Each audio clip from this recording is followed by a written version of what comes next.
Here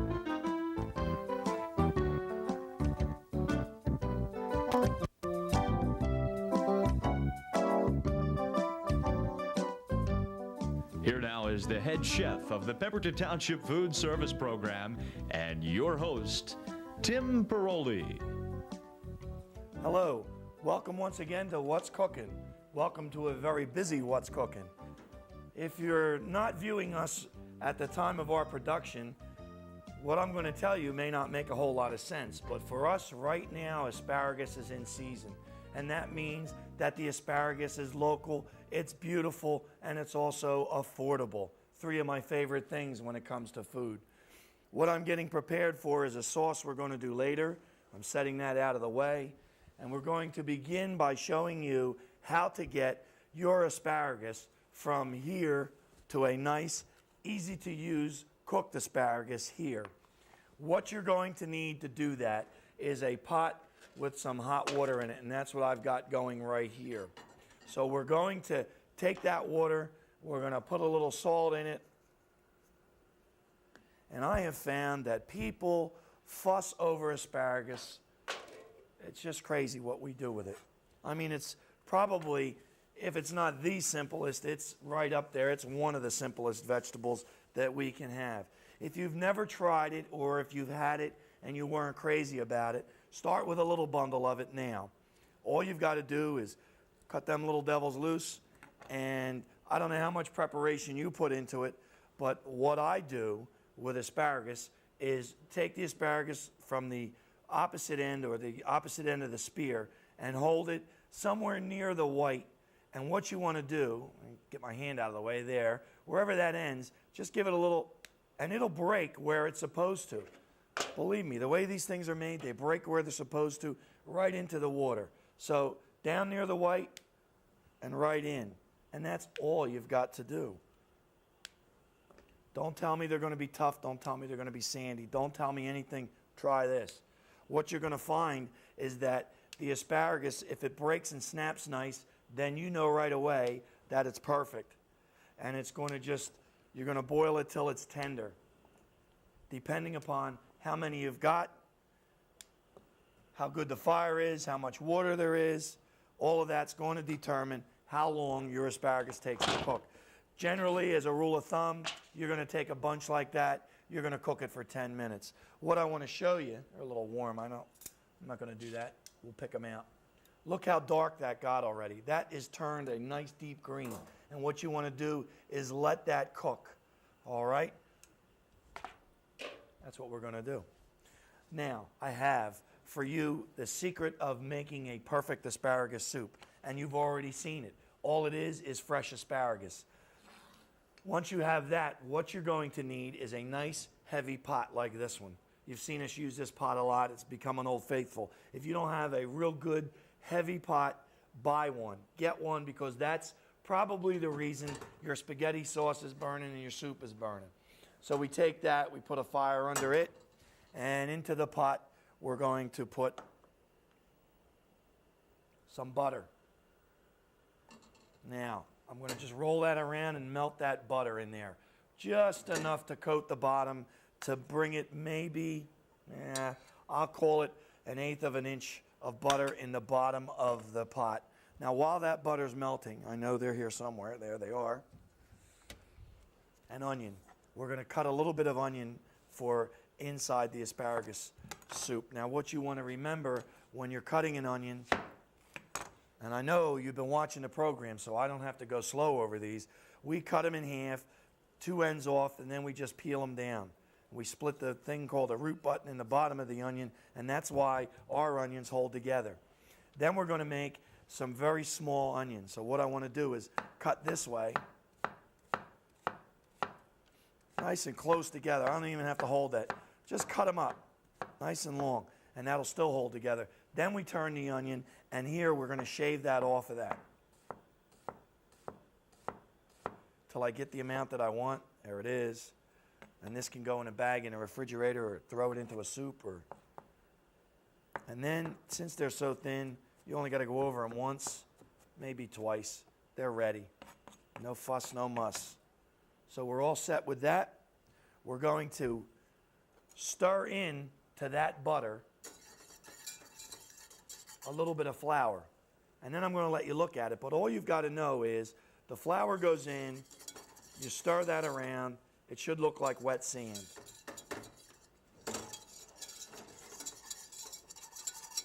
All right, now the pot with the asparagus in it is bubbling up, so I'm going to lift the lid off, and I want to show you, whenever you're lifting a lid off of a pot with water in it, you're going to take the lid and bring it off quickly and let that steam up and out. Don't try to peek in there, because if you peek into that pot, what's going to happen is the pot's going to bite you. So we let that boil a little bit. We're going to lower that just a little bit, and the lid goes back on. You see, I'm using a very loose pie tin because we want the steam to get out. We don't want to pressurize that and destroy the asparagus. So we've got that. Tell you, we're moving along. Everything's going just the way it's supposed to here. I've got now in the bottom of this pot a thickener called a roux. And I'm going to bring it over so you can look at it. And you'll see just what I said. This in the bottom should take on the appearance of wet sand. And that's exactly what we've got in there. And you can see that sticking in there, back over to the burner. That thing's called a roux. And we're going to add a little bit of milk to that. And I'm going to just stir that around and whip that right in there.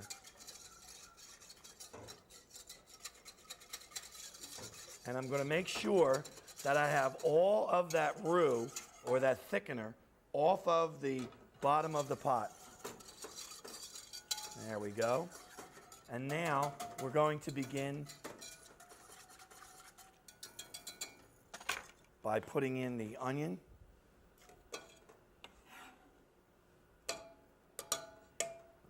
We're going to, after each addition, I'm going to make sure that as I stir this, we're going to see how it's thickening up. All right, we're going to put in a little bit of chicken base. And now, if you don't have chicken base at home, what you would throw in there right about now is a bouillon cube. So that's what's going in there. Get that all off of me and stir that around. And then we're going to get our asparagus ready. And I'm laying them out, just picking up some asparagus right off the top. We're not being real particular here. And then what I'm going to do with this cooked and cooled asparagus is I'm going to line up all the spears, all the tips of the spears at one end. And in between this, I've got to keep peeking at this pot. So you got to bear with me, and just remember, when you've got butter and flour and milk in a pot, you've got to keep an eye on it, and it's got to keep moving. Okay, so that gets stirred around. Now I'm going to start from the stalk end or from the ground end, and we're going to cut these up.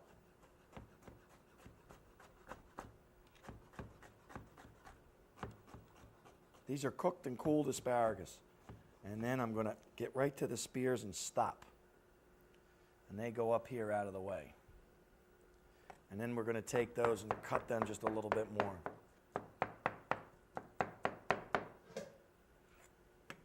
And now I give our little sauce a stir because it is just about ready to boil. So what that's going to do is thicken up. Now, since that's ready to thicken up, we're going to put our asparagus into it. Remember, I told you these were cooked and they were cooled. So we're going to put them in there before I check to adjust any consistency in that. And now I'm not going to whip this anymore because we don't want to break up and string up our asparagus pieces. So we're going to adjust that consistency with some milk. And we're going to check the seasoning of this to see what else we need.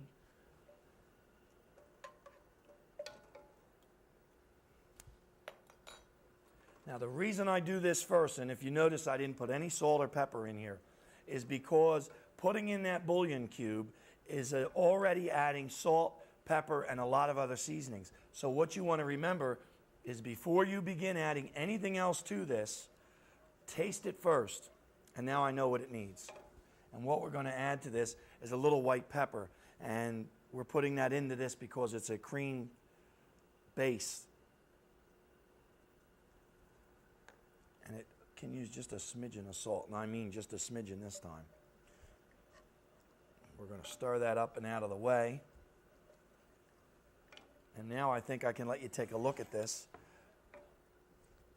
And I'm going to bring this over so that you can see the consistency of this.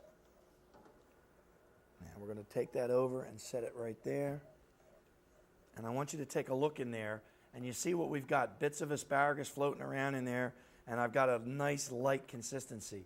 And I'm just going to wait for this to come back to a boil so it goes back over onto the fire. And what I'm going to do with that now, that's all but ready, all the stirring is just about done with that, what we're going to do is add the spears to it. So the little tips go right in there now. And that way, when we take this for the second half of our program to serve this soup, we're going to have the spears are the only thing that are going to be floating around in there that you can recognize. Remember, the onion was cut very small, and that has disappeared. So that is out of the way. I want to check on this steamy little pot in front of me here. There we go. And we're going to just see that these asparagus are still nice and firm, and they're got a nice green color to them. They're nice and hot too, believe me. And that's what we're after with the asparagus. So once you have that much of the asparagus done, since you're going to use these as a vegetable, if we were going to serve these immediately, and I mean out of the pot and onto the plate, that would be another couple of minutes. However, we are going to experience something with the asparagus that's called carryover cooking. And what that is the asparagus is cooked. It's very hot.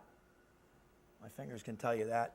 And the heat that is being driven into the asparagus is going to continue to cook them, even though we have them out of the hot water. So by not keeping them under a real tight cover, the asparagus itself has kept its nice green color, and we've laid them out here on a pan so that they're going to cool, and I've got asparagus ready to go for whenever I want it.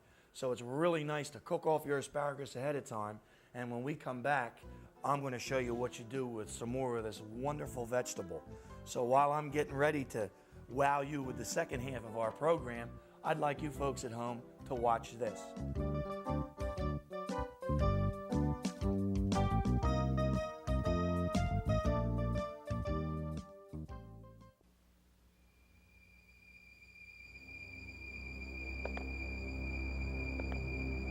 Every year, thousands of people are killed with a frying pan.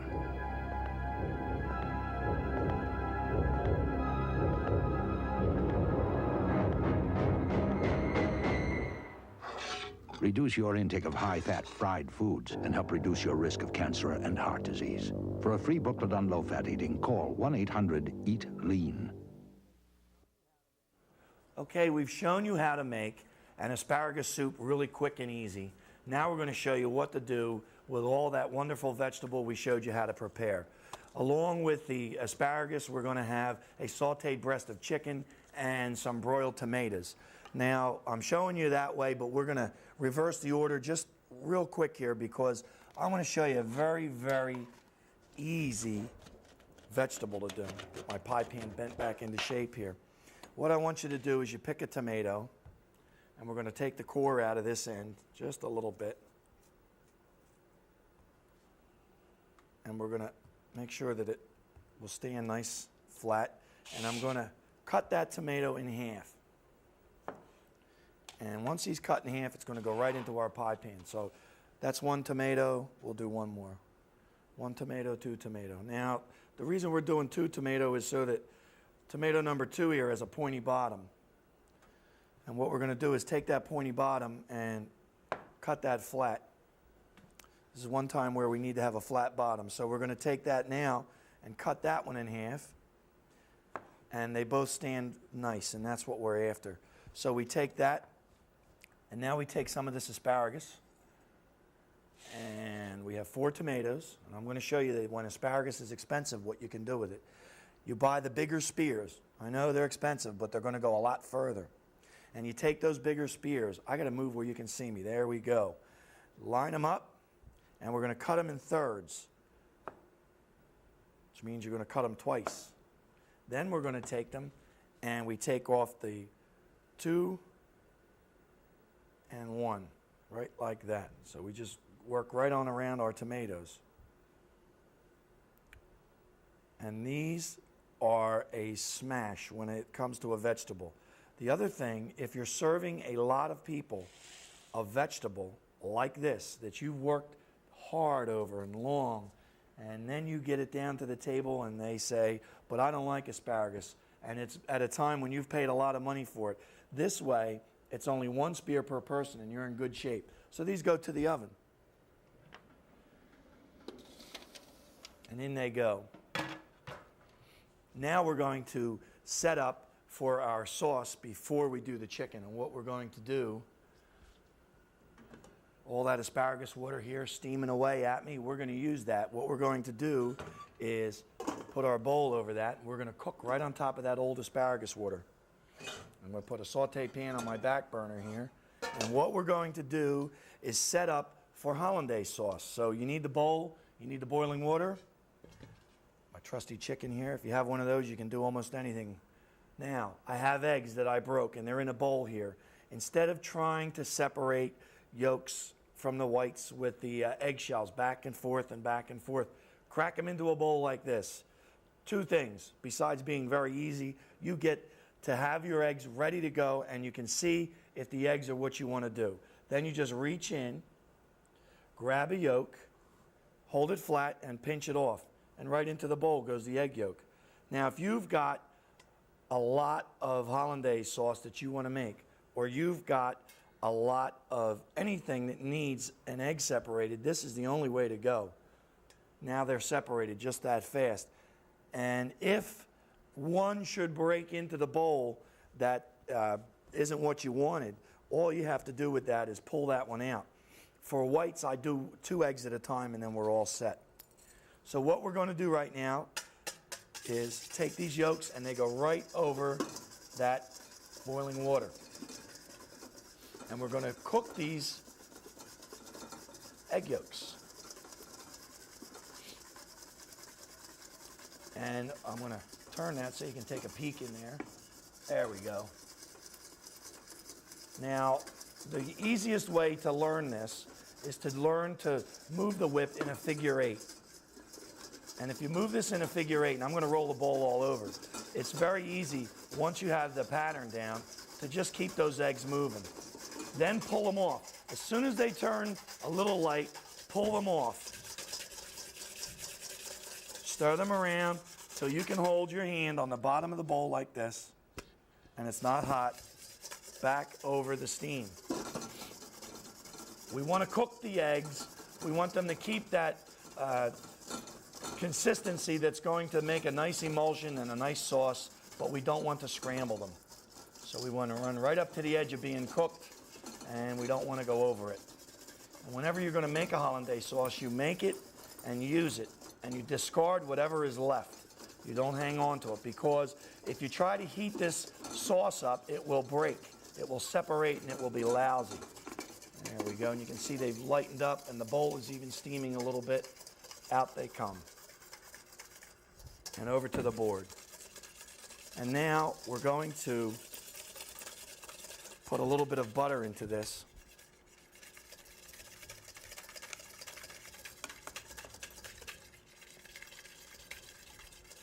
Now, to begin with the butter, we have to put just a little bit of butter in there and then stir it around. If you've ever made mayonnaise, it's the same type of a thing, where the butter goes in and then you wait. The butter goes in and you wait. If you've ever made cream puffs, it's the same as adding the egg yolks. You pour it in, stop, pour it in, and stop until you can't see the butter anymore. Then you add more to it. Now, on top of the butter that I have here is salt. So I'm letting some of that go in there, because I don't really worry about it if the salt goes in there, because I'm going to add salt to this anyhow. And I want this for a vegetable.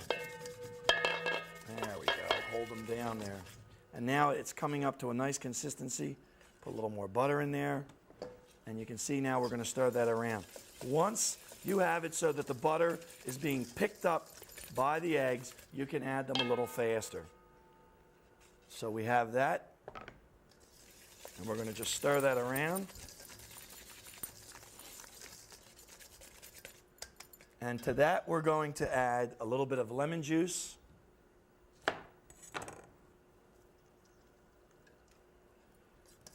And some pepper. And I'm going to cheat today. We're going to put just a pinch of paprika in there because a classical hollandaise calls for a cayenne pepper, which is very, very hot. So we're going to put that in there, and that just stays right over here. Now, I have a hot saute pan. We've got some butter that's hot. We're going to pull a chicken breast off and saute that chicken breast and show you how we can set up and have that ready to go.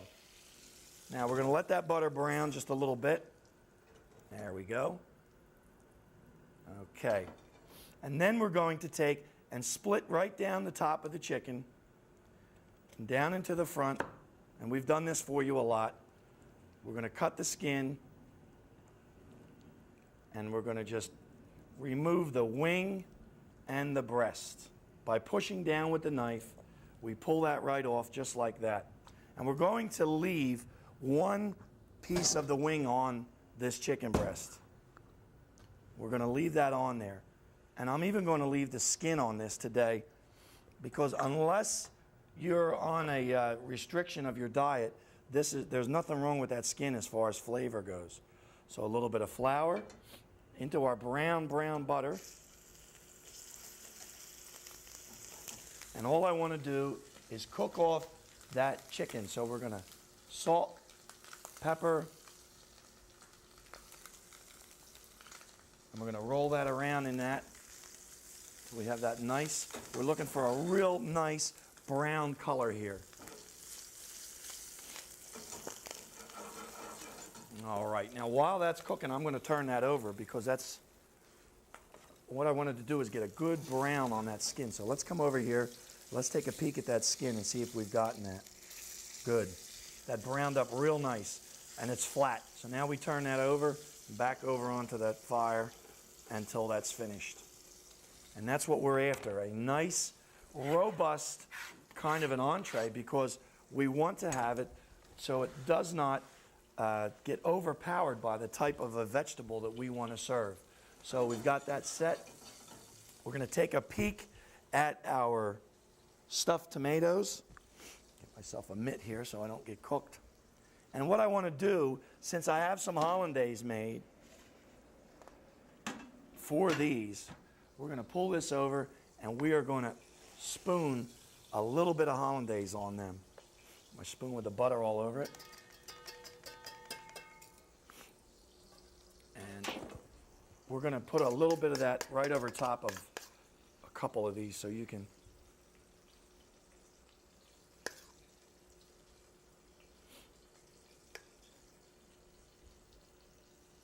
Now they're going to be set to go. We're going to slide him under there. We'll make a little bit of room so that you can see the vegetable that we've prepared and the different ways to serve that. Now our chicken breast is almost ready. What I want to do is show you that when the chicken breast is almost set, just give it a poke. And if it doesn't spring right back to you, you're going to give it a couple of more minutes to cook. So we're going to give that just a couple of more minutes because we've already gotten our color that we wanted.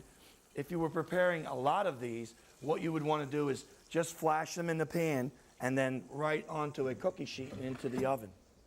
So then we get set for our side of asparagus with our chicken breast. Now by leaving the skin and leaving the wing intact, there he is, the chicken has a much larger presentation, and that's what we're after. We want to make that chicken breast look a little bigger when we serve it.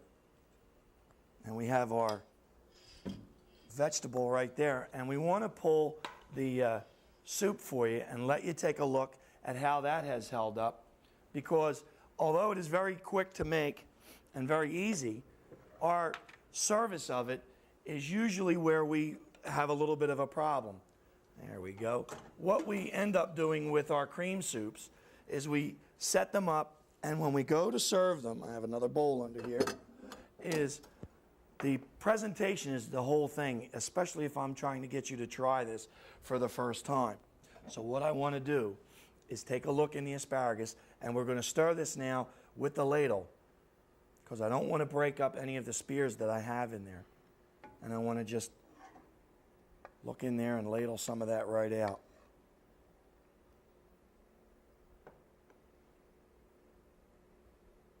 And I want to make sure that the spears are going to be there so that when we serve this, it's very appetizing to look at, and that's what we're after.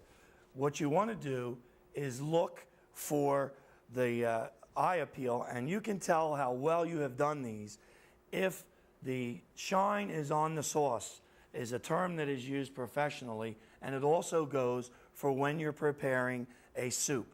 If you've cooked that roux, to review that for you quickly, it's a thickener made from flour and fat, and we cooked that off and added our cream and milk to that, and then stirred in our asparagus. So by cooking them properly at the right temperature, they're going to have a nice sheen to them. And the other thing that you want to remember is not to serve this soup too early. In other words, when you put a cream soup together, we're dealing with some very strong flavors that have to mix together. And this soup has been made.